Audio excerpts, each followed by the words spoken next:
France-Sénégal, Mbappé sauve les Bleus et dépasse Giroud. On commence évidemment par les Bleus.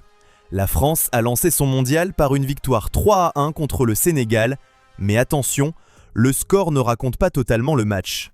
En première période, les Bleus ont beaucoup souffert, avec très peu de maîtrise et des Sénégalais plus dangereux. L'équipe parle même d'une première période très délicate avant un vrai réveil après la pause.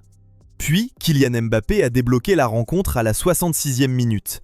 Bradley Barcola a marqué le deuxième but après son entrée, et Mbappé a terminé le travail dans le temps additionnel avec une frappe magnifique. Avec ce doublé, il atteint 58 buts avec les Bleus et dépasse Olivier Giroud comme meilleur buteur de l'histoire de l'équipe de France.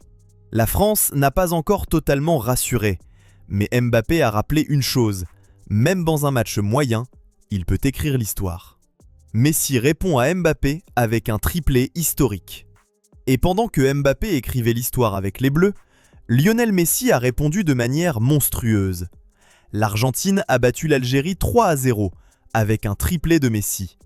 À 38 ans, il égale le record de Miroslav Klose avec 16 buts en Coupe du Monde, devient le joueur le plus âgé à inscrire un triplé dans la compétition et dispute déjà son 6e mondial.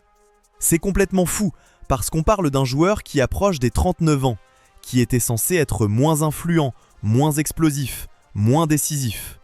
Et pourtant, dès le premier match, il rappelle au monde entier pourquoi l'Argentine reste une candidate très sérieuse à sa propre succession. Messi ne joue plus seulement contre ses adversaires, il joue contre le temps, contre les records. Et pour l'instant, il gagne encore.